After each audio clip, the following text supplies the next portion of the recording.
And we are live. Good late evening, ladies and gentlemen. Welcome to Bigfoot Odyssey's late show. We got a great show planned for you tonight. I hope. We had the guys from Blue Falcon Radio podcast. We're going to come on tonight, but kind of had to postpone that, so they'll be on for the second. They're going to be on. They're police officers, and that's going to be a really good show. But hey, I called my good buddy Mark Newbil, and he said, yes, absolutely, bring it in. So I think we're gonna make a show.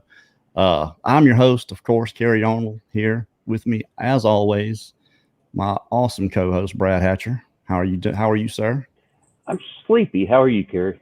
You look kind of tired there, son. I am. We put up Christmas today, and it was a blank whooping. It's beginning to look a lot like Christmas. 2 weeks before Halloween every year. It was a butt whooping. And Mark Newbil, of course, he is to me one of the most credible and best researchers out there. He's the creator of Sawdustt Beast on YouTube. Mark Newbil, thank you for joining us, my friend. Yes, sir. Always happy to come on Bigfoot Odyssey. Well, man, I decided we'll just put something together. I think we're going to look at a few old school videos, the ones that I kind of liked, and one that's a little controversial, I think, and some people may think the others are controversial too. And we're just going to get some opinions. We're going to do that. So we'll look at these before we get started. Just remind everybody, keep it clean for us in the chat. We do appreciate it. Like to keep it family. There are kids that are watching, a few that we know of for sure, and they can read too. So they're doing better than me. They're doing better than a lot of us, I think. We do appreciate that. A good friend of mine I grew up with, his son Bennett, he watches the show, and he went to Pigeon Forge, and he sent us a picture, and I posted that up the other night of him standing in front of an 8-foot tall Bigfoot statue. It was really cool. And so if there's any other kids out there, send us your picture. We'll put your picture up here on Bigfoot Odyssey, and everybody can see it and see that, hey, here's another youngster that watches the show. I want to make sure everybody, if you listen to podcasts, you got to go listen to these guys. It's Blue Falcon Radio. They're all police officers. They cover a lot of topics. Now, I was on their show a few weeks ago, and had a pretty interesting interview with them, and I invited them to come on Bigfoot Odyssey and talk about some of the strange things that they encounter as police officers. And then there's no shortage of them. They're police officers in Nebraska. I'm not sure exactly where in Nebraska, but they come in contact with a lot of strange things and happenings, and get a lot of weird calls. And we were going to talk about that. So that is going to be coming on the second. But for now, and let me see if I can find these first. I had them. Like I said before, I'm not quite as proficient at this as Miss Daniela. And one of the first ones I wanted to look at is the Marble Mountain video. But it's the Facebook Find Bigfoot guy. It's his breakdown of it. So it's not the original. Screen share. All right. I could have had all this stuff ready. I just wasn't ready. Okay. It's, can you guys see that? Yes. Let's make it as big as possible. All right. And I'm just going to kind of go through it. Marble Mountain. This, like I said, this is the breakdown version of it. And we'll just look at the actual scene. Like I said, I'll skip through some of this. A great thanks to the BFRO Matt Moneymaker for me. Yeah, well, we'll skip Blah, blah, through blah, that. blah, blah, Skip blah, through blah. that for sure. Where it is, yeah, we don't care. This is the video itself. I just want to get to the creature, but what I really want to get to is the breakdown, and I want to see what you think about this, Mark, because there's a lot of opinions about this. I know I've heard so many times, oh, well, that's fake. That's been proven to be a guy in a backpack. But there are just a few things in this breakdown that make me really wonder how it could be. So not saying it's a Bigfoot, not saying it's a guy in a backpack. just like I said, we're gonna get some opinions here. We can't. We see Looks like something. 4 people right there. Oh, Yeah. All right, he's up on the ridge there. All right. So this is pretty incredible. I mean, it's way up there, and it's between the castle section there and the Turn that all two the way up. trees. So we'll highlight it and show you the basic path and what happens. So Sasquatch is right there to start, and then it goes down, pulls on some trees. He's calling it Sasquatch, and, so must be. starts meandering around there, and a bunch of stuff happens. And then it walks down, makes a 2.5 foot step, and then exits. Okay, we're gonna go forward with it. No, it stopped and looking at us. It's kind of looking at us, moving now. And it does kind of look like a guy in a backpack. And it, you know, it's not very steady the way it's walking, but it kind of looks really tall to me, like long features. On the right side of the tree. Kind of small, but this is far away. You guys jump in anytime I here. don't see nothing. On the ridge. Right on the I like this one because it's also stabilized. Coming down this way. See the patch of snow in the middle there? There's 3 patches of snow up there. See the one right up, straight up above the patch of snow? right under that big wall. Yeah. The bigger patch of the 3 patches of snow. Over here. Yeah. He's walking. That's how I That just looks very tall. There, did you see him moving? He's almost in the tree. All right, we'll skip forward. There you see him right there. Okay, this is the interesting part to me is that branch coming out right there He's between the 2 trees right now. and how tall this thing is, or this guy, whatever, up next to this branch. Look, and the long, really long looking arms too. Again, I'm not saying this is Bigfoot, and this might have been debunked. I don't know. I haven't heard that it was. look like a chick walking right there. Drunk. Get out of my camp. Get out of my camp. He's probably saying, hey, there's 15 Bigfoots now. He's jumping up and down. He's going back and forth. He is. Knees at least. Though. All right, we're gonna skip forward a little bit here to the analysis Focus here. because that's really the part that come on. All right, confirmation points. We can go to a lot of detail on this, but we're going to just show what's most important. First, the cone head on the shoulders. Big wide shoulders, hips, inline step. You see it all there. You see basically the difference between the head. It's a circular head and a coned head. Okay, arm length. You see that the arms are much longer in a Sasquatch than in Everybody always puts this graphic up like everybody knows the proportions of a Sasquatch. Well, especially when it's, you know, supposed to put its arms out. Pretty much Right. size-wise, it's a little bit shorter than the animal we're looking at here. You can see that same basic physiology. Yeah, Probably it's see that. vertical. So clear. And now the hands actually move. Clearly. Watch it splay as it makes the 2.5 foot. Boom. Those are not, there's no way that could be faked. I'm not making fun of this, guys. It's just some of this stuff. It's hard not to, though. Total body that- height It's to the just some of range. it that people call out proof. Now, this is what's interesting to me is they send this guy up here. I think he's like 5'10". Okay, 8 feet 3 inches. 8'3". And That I thought was interesting. you watch, he goes all around, back and forth. As he moves all the way back, His arms look pretty long. They're reaching up. He moves forward. Yeah. This is at 10 times speed or 8 times speed. You'll kind of basically see what he's, measurement. In no time does he go all the way through. And you'll see the difference in the Sasquatch. Now that limb's 8'3". This is the part that's kind of perplexing And to it's me. not on a rock there. That's a bush down to the right-hand side. there. And then he's like Walking behind around. that thing too. So it is a substantially larger. We'll kind of show it kind of walking backwards. It's even a little bit clearer here.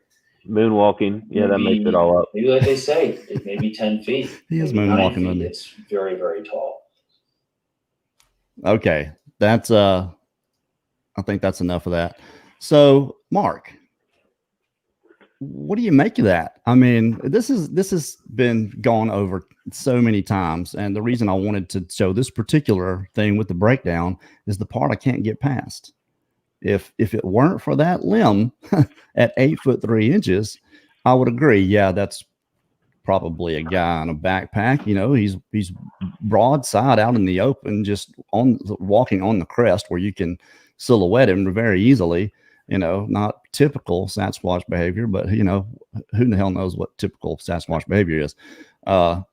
It's not. We just don't hear a lot about it. So, what do you think of this? You know, this, according to eyewitnesses and film footage that we have, like the Patterson Gimlin film,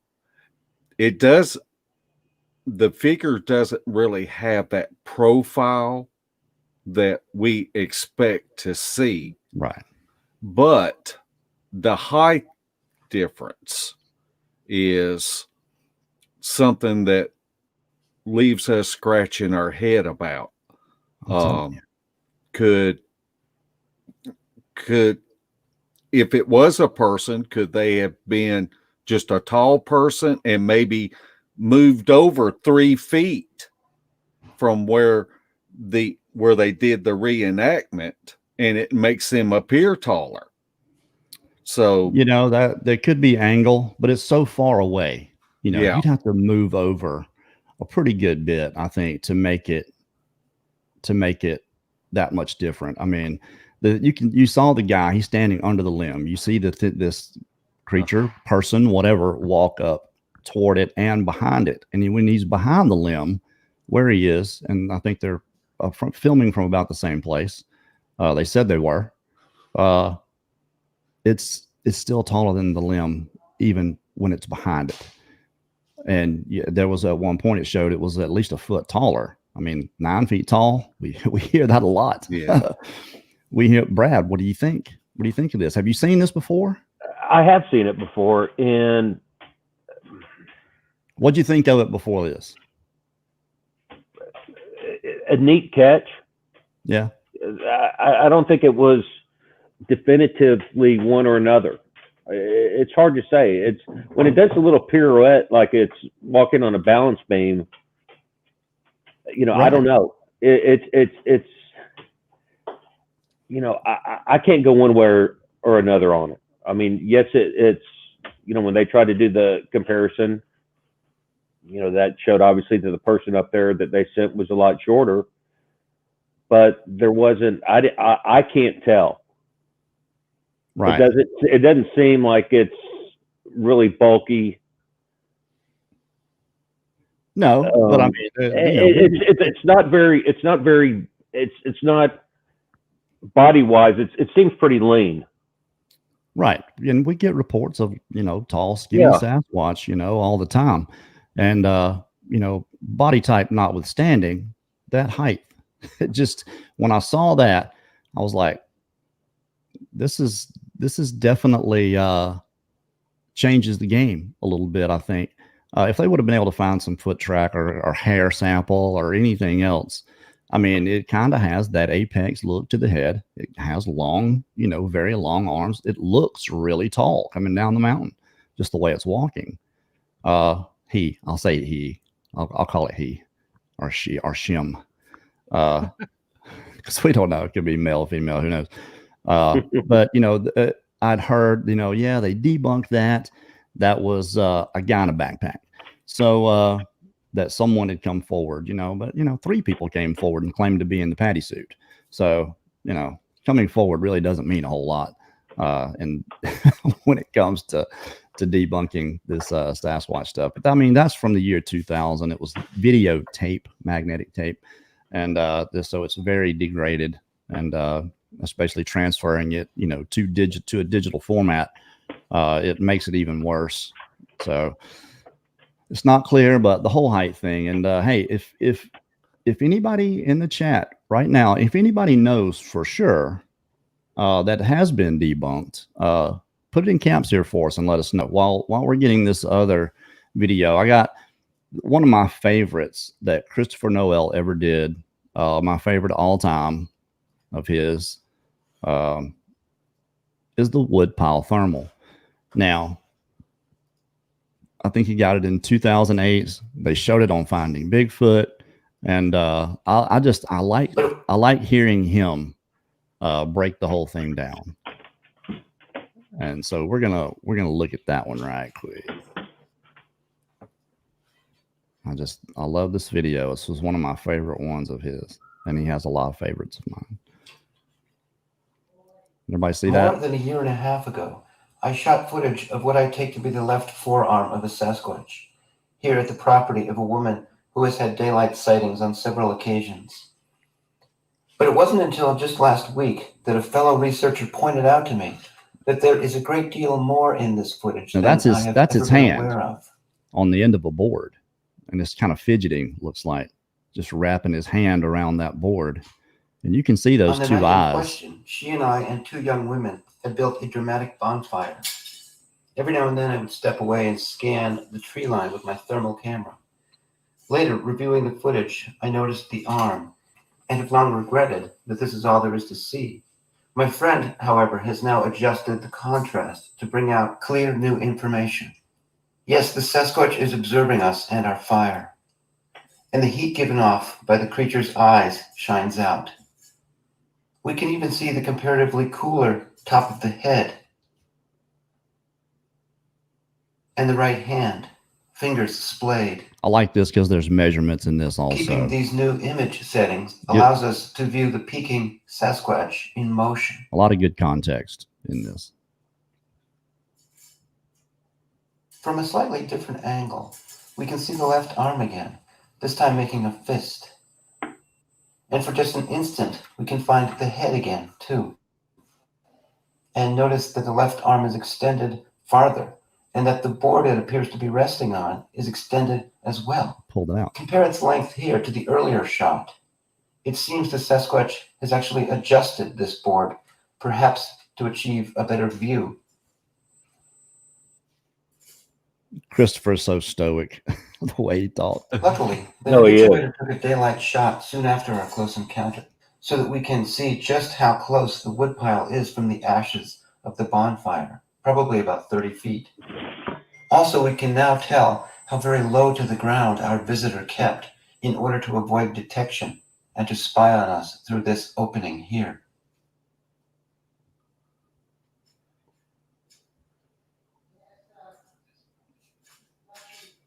But now what about this tree?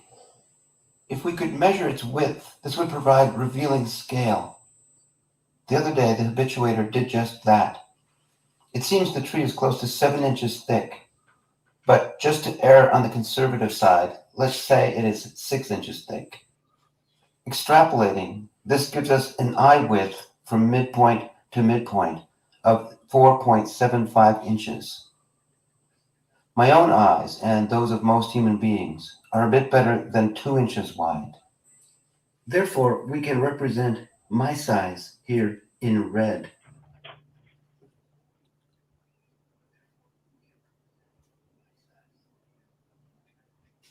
As to arm length, I do not think that much can be determined because the Sasquatch is so hunkered down, arms bent behind the scenes, and appears to me to be, in effect, embracing the woodpile.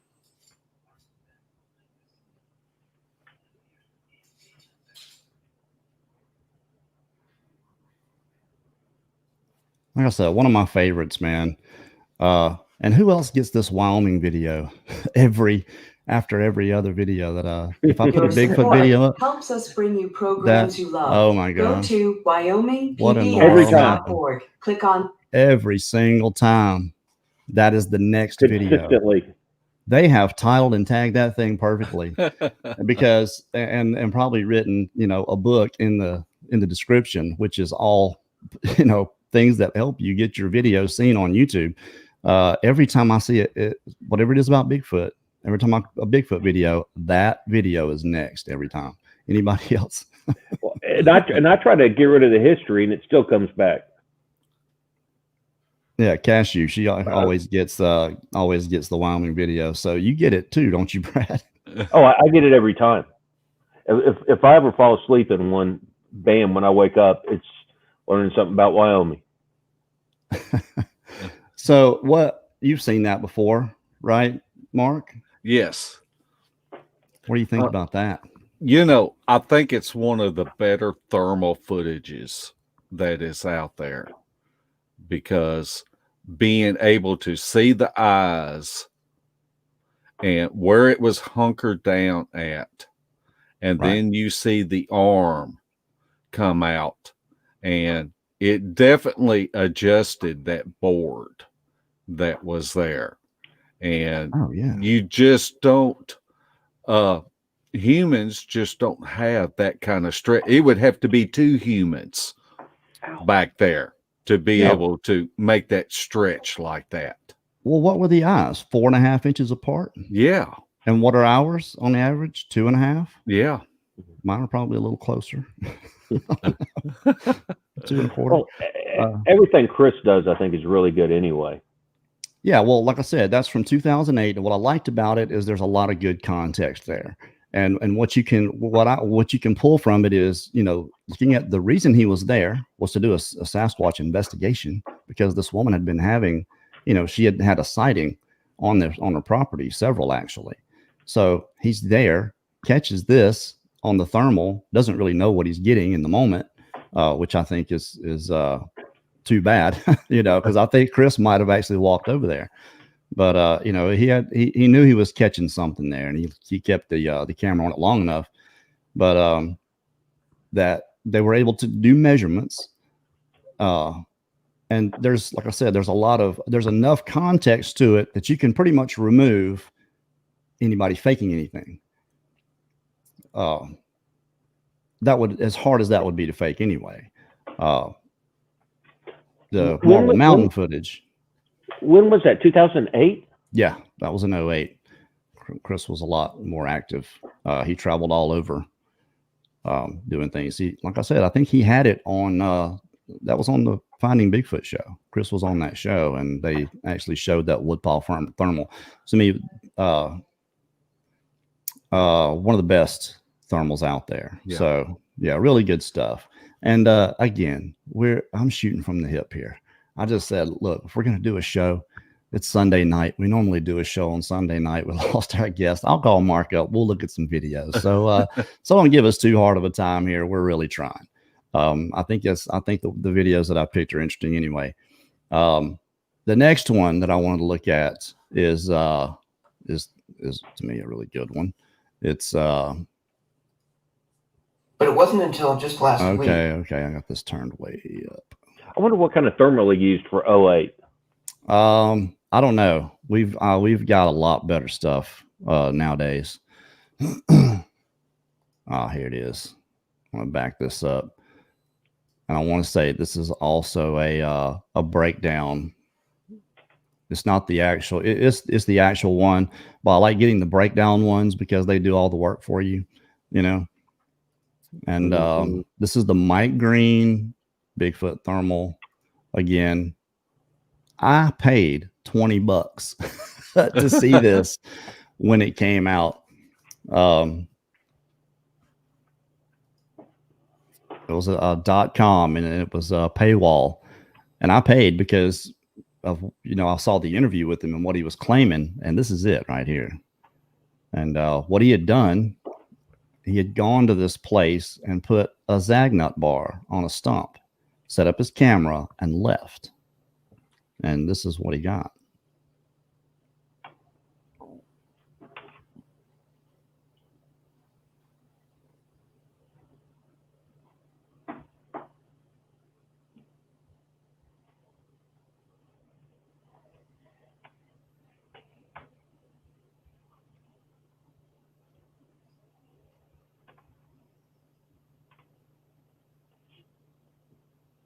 What's a Zagnut?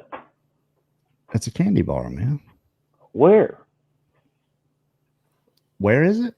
Yeah, I mean, I've never heard of a Zagnut, and I'm old. That's very surprising. Well, yeah, it's a candy bar, and he's got it on this. It's sitting on this stump, and this guy right here is about to reach for it.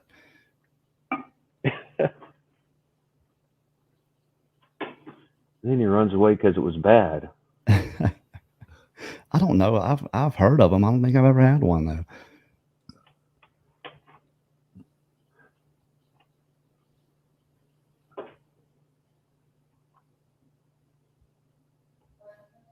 I don't think this is a massive creature. He did do a video of himself in the same place, and it was comparable. What's the thing about this is the heat signature is solid. You know, someone in a suit or has clothes on, and you can see that apex. There he went. He grabbed it. Is you'd be able to, you know, make out the delineations and the variations in the heat, like you would, you know, anywhere else, just like you can on these trees here. Trees hold a lot of heat.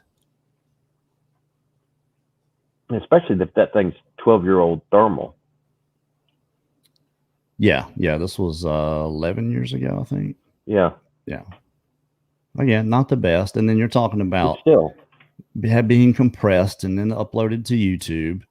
And I've got my HD on, but I don't know. And then we're showing it through another format, StreamYard. So, you know, the quality is not the greatest. So, but you get an idea of what's going on here. He caught this thing. Now, I'm not calling Mike Green a faker or anything like this, but the context, this is why context matters. The context does lend for this to have potentially been hoaxed. You know, he sets up a camera and leaves, and this thing shows up. Okay, it could have been him, someone might say. And and see right there, I thought there was some variation in the heat, but he's behind there's a bush sticking out there. Yeah. And this does appear to be typical Sasquatch behavior from what we've heard. You know, I've seen one rocking back and forth, not exactly like that, but like he knows that camera's there and he's checking it out.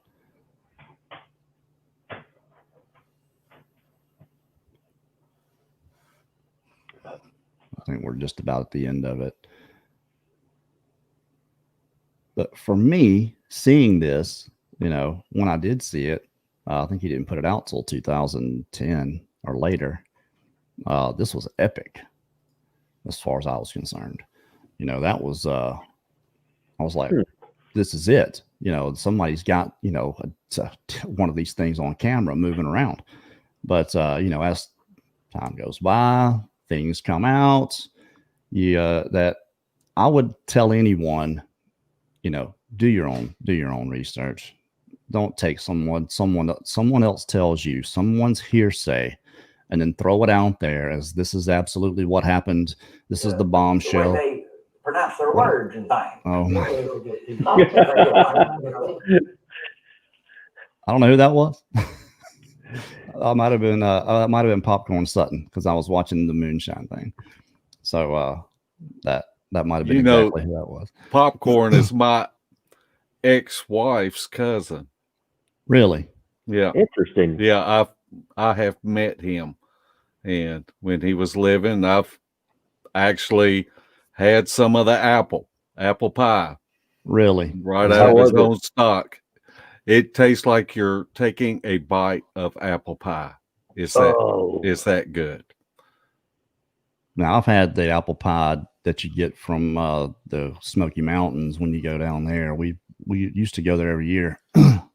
And Linda and I would take the kids, and I would go in there and do the sampling, you know, and I would buy bottles for everybody for Christmas. And yeah, it's pretty good, actually. It's got some kick to it. You know, my apple pies don't normally have that kind of kick to them. Yeah, I went on one up in northern Georgia and this was a moonshiners, and he had, you know, it was all grape, peach, and surprisingly the peach was phenomenal. Yeah. I mean, yay moonshine. But exactly. But that's what I was looking at. Actually, one of these times we went to Pigeon Forge. I got to meet this guy. Where in the world? What happened to it? This guy right here, John Nolan. I met him in the parking lot of an indoor snow slope where the kids were, and John had actually won a prize. He won we were giving away the week-long food supply from my Patriot Supply, which you can still get through us, by the way. And there's a lot of deals up there on the website. You can go to the website. There's a link in the description. I think I put it in there. If not, I'll post all that stuff back in there. You can use our website and get 15% off, or I think just use our website preparewithbigfoot.com. And there's a lot of deals on there you can get exclusively through our website. But we were giving away a one-week supply, and John won it, so I just took it up there because he only lived like 30 miles away, and he met me there. So he has a question: wonder why Sasquatch rocking back and forth? Why do they rock back and forth? I think it's a nervous thing myself. Mark, you think there's other reasons? That's kind of been my conclusion, and I've actually seen it out in the field in Oklahoma, looking through a thermal, and it's almost like a nervous tick that they have.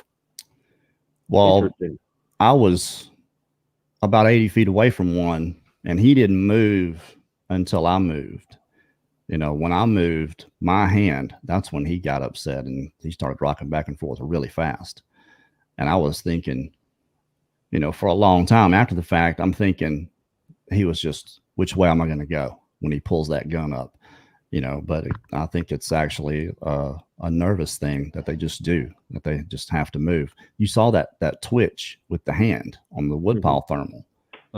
It's just like like a nervous thing. Maybe that's something that a lot of them do, is that just like they have to be fidgeting. I mean, there's a reason we make fidget spinners, right? Those things. Yeah. Those things are popular. But the Mike Green footage, what do you think about that, Mark? It's really interesting. I'm one that really has to have a backstory, right? Because I'm thinking an 11-year-old FLIR footage. Now, what kind of FLIR was it shot with? That would have been before the TK Scouts, and so it makes me wonder how long it was before the creature come up and got the candy bar. Yeah, I don't know. He said he was gone for 45 minutes. Now, that seems awfully quick. Or maybe it was 2 hours and 45 minutes. I don't really remember. I remember watching the little short documentary, and it didn't actually show the thing. You had to go and pay $20 to a .com to watch it. And for whatever reason, he did that. Maybe he was doing it to make money. I don't know. Maybe he thought he had something that was worth $20. To me, it was at the time. It was definitely worth that. I'm sure someone might have said, I paid $20 for that. I'll be back in a second. I got to let dog out real quick. Right. Hold on. Do you think, Brad? It was interesting because if it was somebody in a ghillie suit, then you wouldn't have saw it in the, you would not have saw the ghillie suit. And it did look like, proportion wise, that it was big and beefy. Right. So that part is interesting to me. Is there anything about it that casts any doubt to you? No. And the reason why I say that is too many times in this community, somebody throws a picture up or throws a video up, and they don't necessarily know what it is. Right. And they're just putting it up there to get other people, and people will shoot them down as hoaxers or anything else like that. So I'm very prejudiced about being kind to people that put things up there. And it could be a misidentification on a lot of things that people do. But I think this community needs to not pay attention to the haters that are out there. Right. Because I have taken pictures of things, and it's completely different looking at it on a picture than it is when you're watching it with your own eyes. And so I guess what we would really need is more of a background story of it. Does this person, has he been experienced what he believes is Bigfoot activity? in this area. And was this just a strategy or tactic that he was using to try to get one to come in close to film it, which is a great strategy to use out there in the field?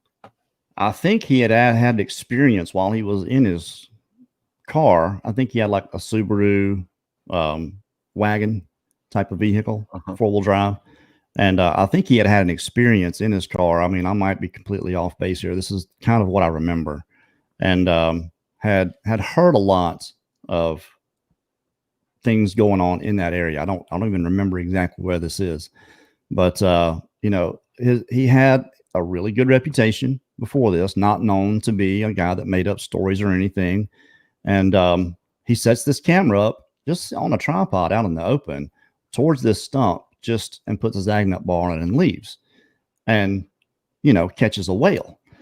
It's how many times has this been tried by people? Probably quite a bit, I would think.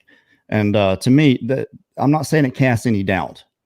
He just got, I guess, like Patterson Gimlin, got extremely lucky with this. If this in fact is a Sasquatch, the only thing to me that casts any doubt is the apparent lack of narrative in the whole thing, which I'm sure there is a story and it's out there. I just don't really remember it.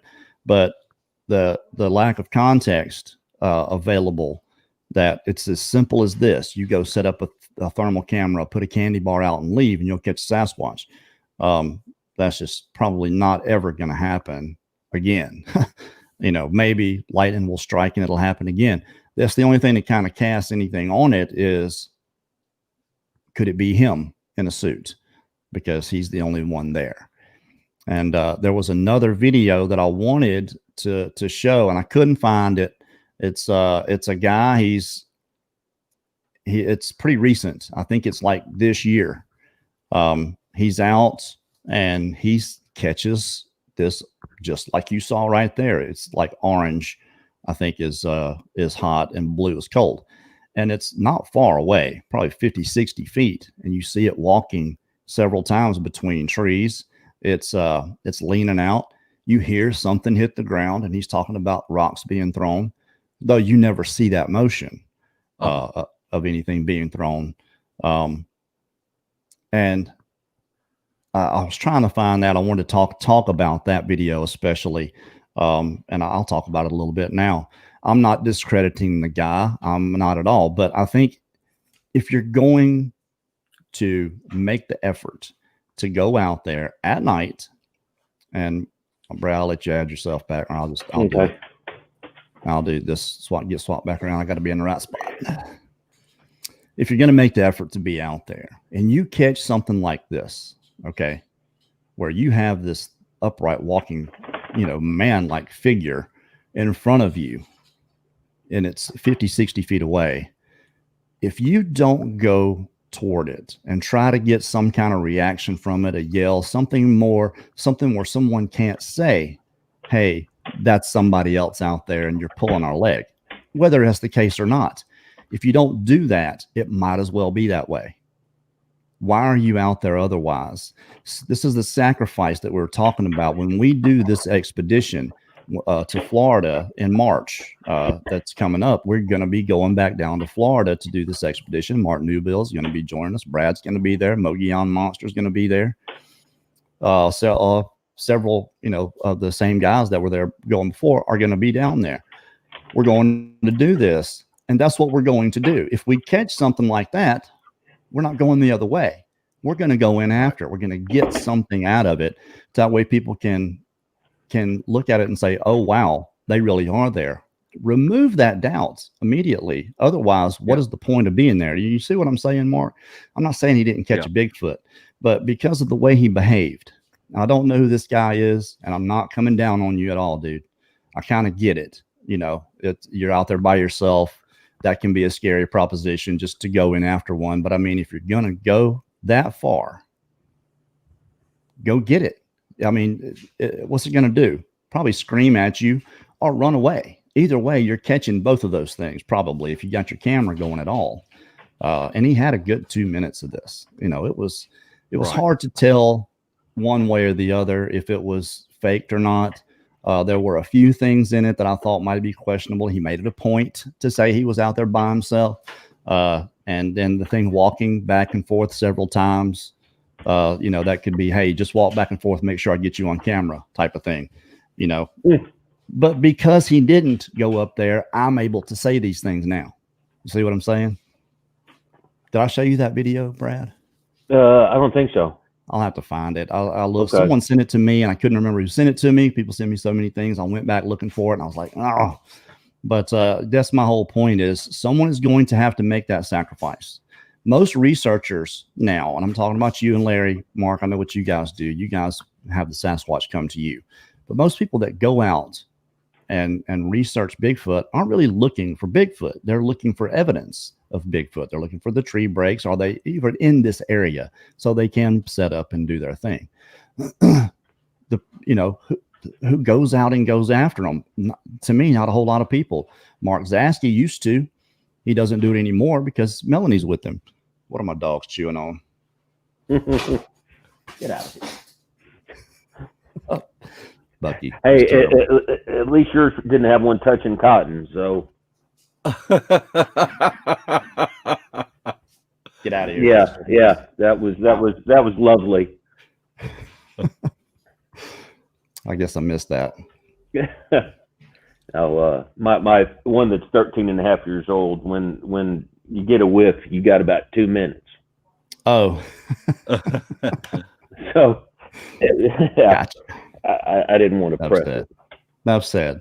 But hey, anybody has any comments about any of this stuff or has a question, put it up there. This is we're going, but make sure you put it in caps so I can see it, because I'm not reading through the chat like everyone else is.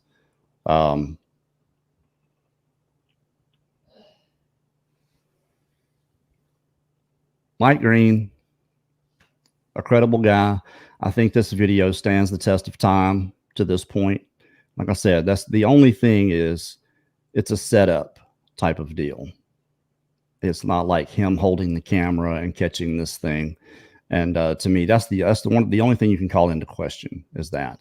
And I think if you're going to make the effort to go out, look for Bigfoot, take a thermal, why not take and go every extra step you can to get that epic up close footage? I mean, do you agree, Mark? I do. And I think it's important that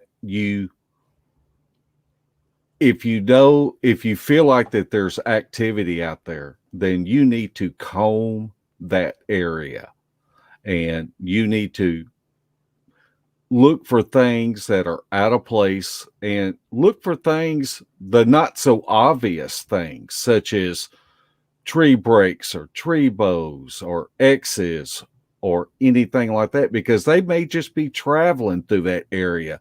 Right. And there may not be no evidence like that. And so you've got to kind of look for the things that are not so obvious. Yeah, absolutely. I wonder what made him pick that spot in the first place, besides putting the candy bar down. But why did he pick that spot? Yeah, was that in Uwharrie? I think it was. I think that was in, is that North Carolina? Where Uwharrie is? I don't know. Help me out here. Let's see.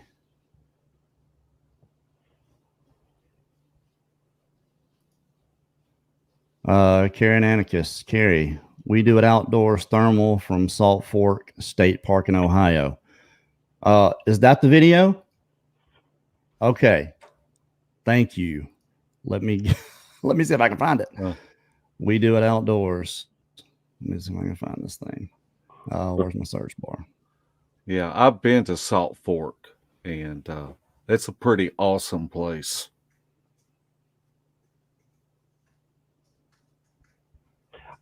But I wonder what kind of thermal was the thermal itself back in 2009. A one piece. It wasn't like the one that I remember. The first FLIR I bought fit on the bottom of your iPhone.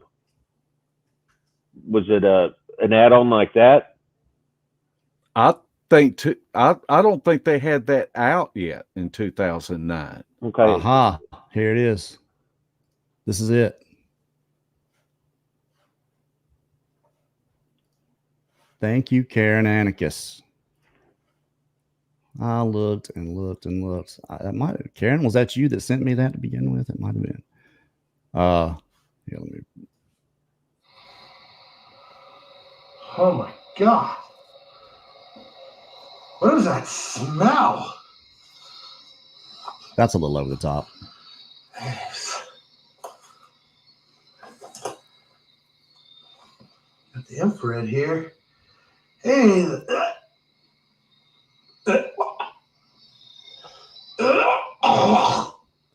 Must be a bad smell. Oh God. Oh my God. It's all over everything. You understand that language, Brad? On the infrared here, you can see it all. I gotta get out of here. Wow. Oh. It must be a bad smell. Right now. See if the infrared will pick it up. I mean, this is pretty compelling to me. If it's real, it's pretty compelling, actually. When you gag like that, doesn't the phone wiggle? Oh.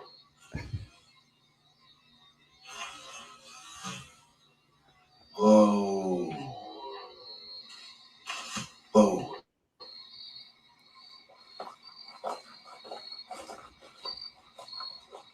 There it is. Oh. Look.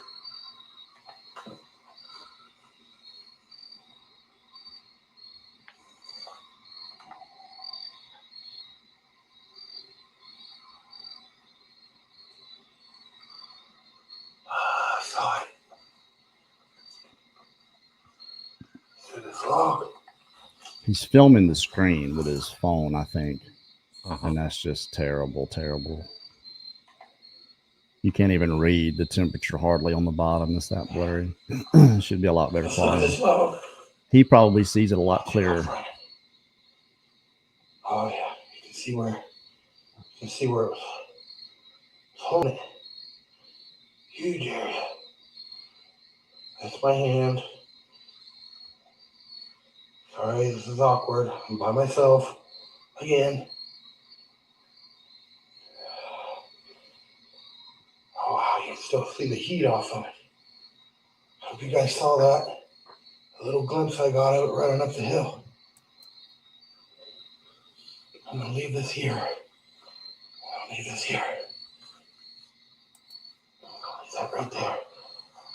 And I'm gonna go check out what's back in there.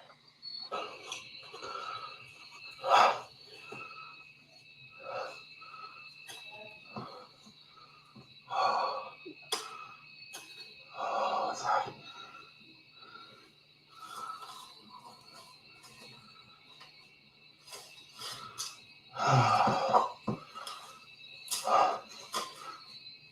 Here's something.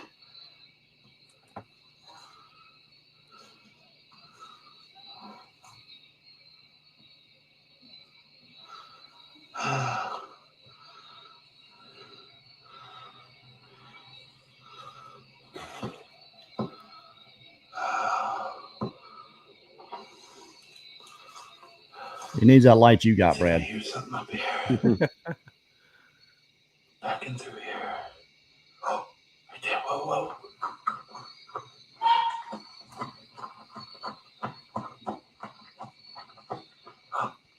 Yeah, this is in Salt Fork, Ohio. Right down in there.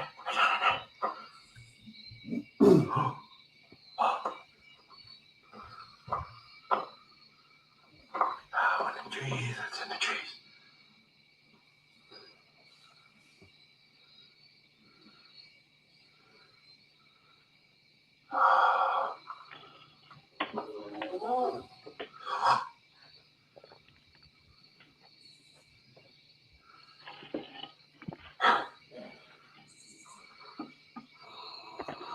I got a spider on me. He gets it a lot better here somewhere. Look at his face.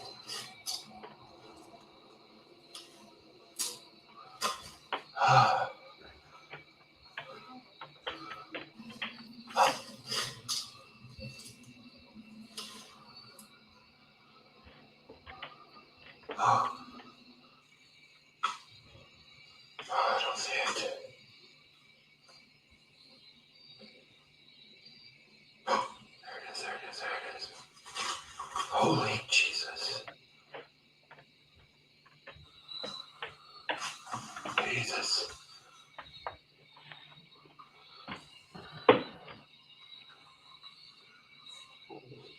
Oh, why did I not see it? Oh, there. Crap, I'm shaking. Trying to keep the arrow on it, it's moving too fast.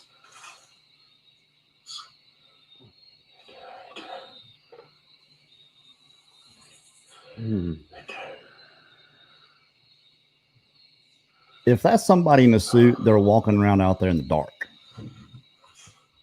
with a suit on. Oh, crap. Probably not the easiest thing in the world to do.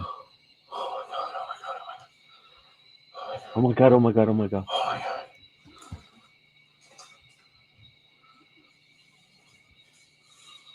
Weren't looking at it, you'd think it was porn. Yeah. Oh, right. Okay, Brad. Let it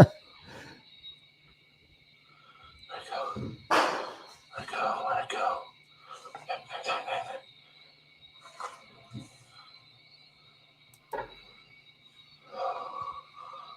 Holy crap. Oh, man. Nah, it keeps going back. I don't see it.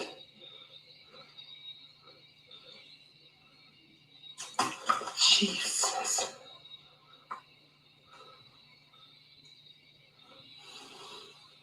I think that was a rock. I'm going to die out here.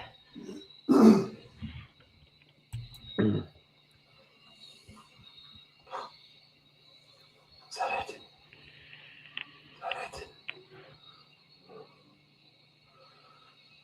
Oh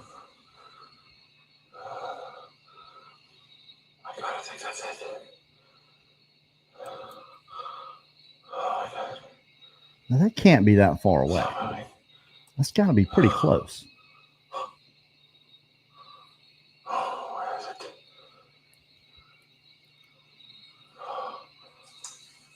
Yes. It's kind of making me dizzy.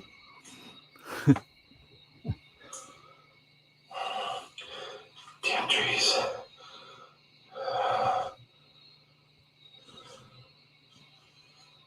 Wish you'd just hurry up and scare him. Yeah, it's kind of a long-winded video, 10 minutes, 40 seconds, you know. There it is. Let's do it. Now go get it. My mind went in the gutter a long time ago. Well, drag yourself out of there. I know it. Oh, it's not there. Okay, tree peeking. Maybe a little arm motion there, like he was throwing something.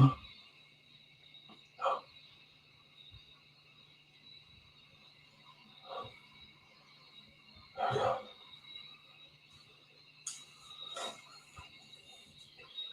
I can't tell where it's gone.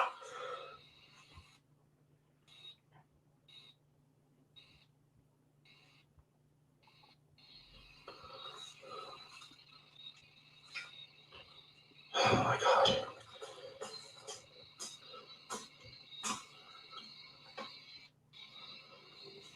It's up in the air.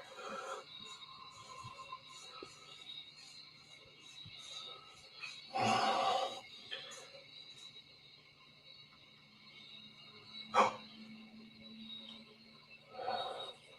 Damn it. He's moving back. I can't see what everyone's saying about this. I'm sure it's great. Oh,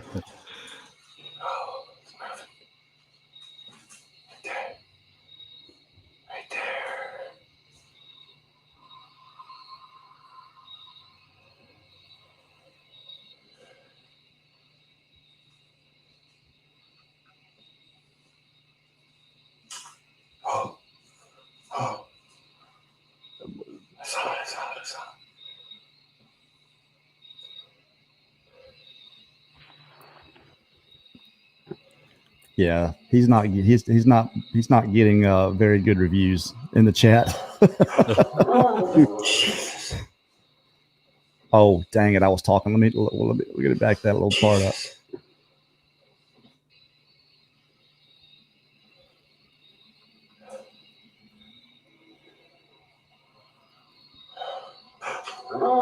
Jesus.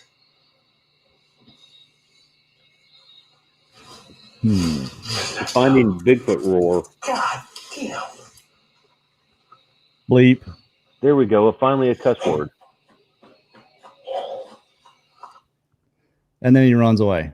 So I forgot it was that funny. I really did. And I'm all, this might be real. This could absolutely be real. The problem I have with it, like I said, look, I'm not going to go look for Bigfoot but one time.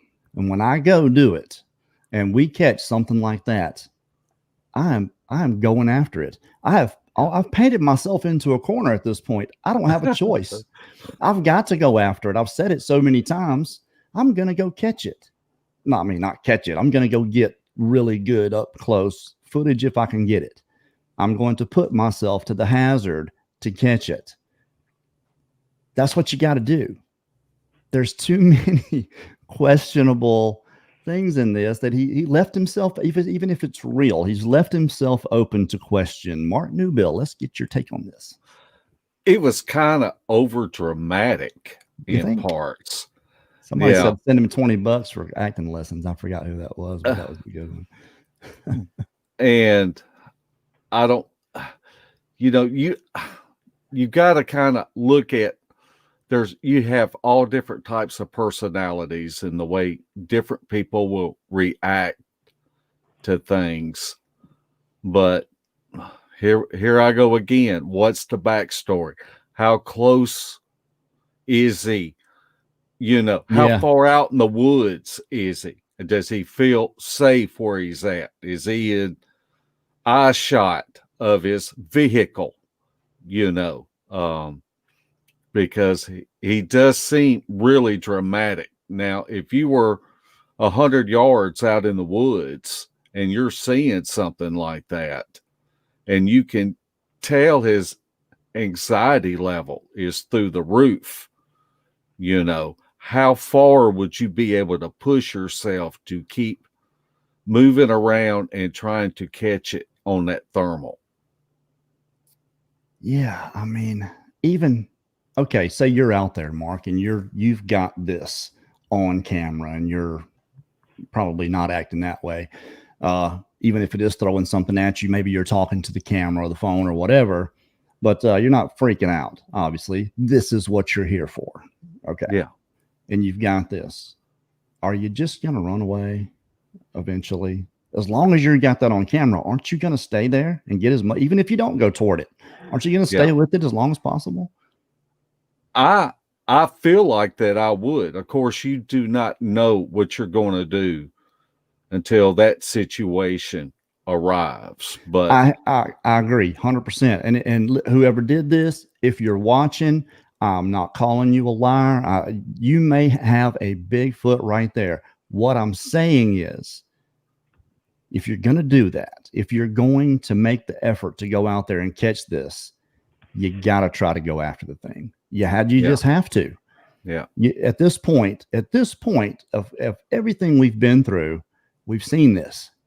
Somebody's got to go and get that, put yourself to the hazard, make the sacrifice if you're going to do this, because all you've done is leave this all open to question, all of it. Yeah. Even the behavior of the Sasquatch is questionable to me. To me, he made a point to say, I'm out here by myself. Why would you even say that? I don't know. But the way the thing walked, it's almost like, now, given if that was a guy in a suit or whatever out there in the dark at night, you did good, because you probably couldn't see a dang thing. And of course, stabilize it, and we might see the thing stumbling all over the place. I don't know. But my point is, the way it walks back and forth, almost like, okay, I walk back and forth a few times, make sure I catch you on camera, and then You know, like it's just, I'm not saying that's what happened, but it's still open for someone like me to say that. That was my whole thing with this, is if you're going to do this, go all out, do it. And I understand being in that position and probably being scared out of your mind. But you know, if you're that person like me, don't do it. Don't do this to yourself. Like I said, I'm going to do it one time and one time only. And really, I'm probably not going to do it. I'm going to film you guys do it. That's what I'm going to do. So just, I thought it was cool, interesting, little thing there of probably what you shouldn't do in my eyes when you catch something that epic and that good, when he's right there and you got him on thermal, he's moving around. And I mean, that's a hot spot, Salt Fork. Yeah. Just saying. But you know what though? Initially when he was gagging, it looked like he was holding the thermal and he was filming the thermal. Right. And I guess he had a headlamp on his head. Yeah. Well, I don't know how many people, I know that I like to drink every little bit. Every day. Yeah. But you know, when you're gagging and you're walking and you know, how was he holding it steady? Oh, I don't know. To me, it wasn't that steady. I know, but if you're, you know, and maybe this is just me, but he was, you know, yeah, this part was shaking around, but he always had it on camera. I mean, it was right in the camera. A couple of times he looked down or whatever. That's when you saw the light. But again, the gagging part, you figured it would have been going all over the place. He wouldn't. So I don't know. Well, like I said, and hey, whoever you are that did that, if you caught one, you know, you may have. That could absolutely be what that is. I'll just say that you've left. It's what you didn't do. What you didn't do left you open to some doubt to be thrown in on top of that. I was reading through the chat. It's such a double-edged sword. It is. If you're going to do this, obviously you're opening yourself to criticism anyway, just by doing this at all. So, I mean, why not do everything you can do to eliminate that? And Mark, are you going to go after one if you see that like that? Yeah. Yeah. You are. I've had things happen to me out in the woods, and I just don't have that fear, but I can say that innocently because I did not experience what happened to you. And to have a creature to get aggressive with you. And so I have not had that happen to me. So I don't have that fear yet. And so but see, if you're trying to go forward, you're trying to go toward this thing and it lets out a huge scream. Okay. And that gives you a second thought. Okay. I don't want to go over there. At least you got the scream. Yeah. You know, at least you have that, yes, absolutely turn around and run because, or go the other way or pull out your gun, get yourself ready, but, do something else, do something a little more, try to get closer. That could be very well the most evidence that he has is that screen. Now that's what I would like to put on the spectrogram and see and try to identify the animal that the frequency signature matches up with that. Now that's where I would point my focus with trying to say what was out there. Yeah, absolutely. That's a good smart call, actually. It is. And it's obviously you can see it's an upright walking man, like it's either a man. There's no two ways about it. It's either a guy in a suit or in something, or it's a Sasquatch. That's it. This is not pareidolia. This is not some other kind of animal. It's one of the two. And I can understand the guy being upset and scared and all those good things. And maybe he just went out there and wasn't expecting to catch something like that. Could have been his first time out there where he just could have been got lucky. Yeah. Could have been. It's hard to throw stones Look, my You know, only it's something. criticism, and you might have a absolutely perfectly justified reason for not doing it, but someone at some point is going to have to. When you are in that position right there, when you've worked, you've researched Sasquatch for however long you're out there to do this, and you get in that position where you've got one on thermal, it is your duty to do that. It is your duty at this point for the rest of us to go and try to get something better. If you can't do that, then I would suggest that you just don't even try to do it. That's all. And it's just, I'm not upset about it that the guy didn't get that. But when I saw it, I was just like, what a perfect opportunity right there to get something really significant and not be in question at all. And he denied himself that opportunity by not doing those things. That is my only criticism of the whole thing. It could be real. I wish I could say for sure. I think if he would have gone closer, we could say a lot more with a lot more certainty that it was. Okay. That's all. And I think it would be, you know, if you had another person with you, that would make all the difference in the world. Oh yeah. Don't go by as long as you're faster than that other person. I'm going to be out with 8 other guys. So yeah, I'll go. So Mark, we're going to race when we get there just to see who is the fastest. Oh, that's okay. I got a 40 cal. I'll shoot you in the thigh. Oh, I'll bring the 454 with me, so we'll play with that one. Yeah, exactly. I just want to wing you. to slow me down. Give me a chance to get out. See, I've heard you were that way. I heard you were nice like that, and I appreciate that. I mean, whack him over the knee. Whack him over the knee with that walking stick you got that you use, Mark. Just reach out there and wow, hit him on the knee really good and roll on out. I got to tell you which one the fake one is, and well, I probably shouldn't tell you. I got a 50-50 chance in if you hit me on the fake knee. Oh yeah, well, make it a lot easier. Yeah. Make sure you throw him on camera before you go. So we can catch his mauling and for the rest of us. Well, all we got to do is just trip Jeff Townsend. That's all we got to do is just trip him. Oh my! You know, Jeff might just step out there and say, "Y'all run, I got this." Yeah.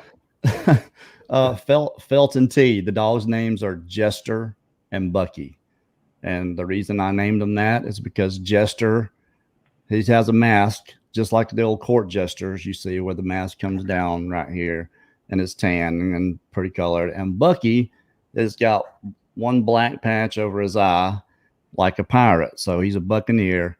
Bucky, you get why I named them this. And they are terrible, terrible dogs. Rotten. Linda, they're rotten. Linda. Yeah, so she can hear that part. No, they're actually really good dogs. They're only 4 or 5 months old, and so they're doing 5-month-old things. So, but they're pretty smart. They're pretty good dogs. They're gonna be great one day. But hey, look, it's been an hour. It's been an interesting show. If nothing else, I hope. Thank you, Mark Newbil, for coming on here. Sure. What have you got to push? I was going to ask, am I able to share a picture on here by hitting the share screen? Yeah. Well, what you do is look up there at the top. You see a little plus right by the StreamYard thing. Just open up another tab is all you got to do. And then work within that tab and grab your picture and then go to share screen. You using Chrome? Google Chrome? I have Chrome, but yeah, then it'll work just fine. Open up a new tab, go get your picture working within that tab, go down to where it says share screen, go up to the top and hit Chrome tab, click on that tab and then hit share and it'll pop up for the rest of us. What you got?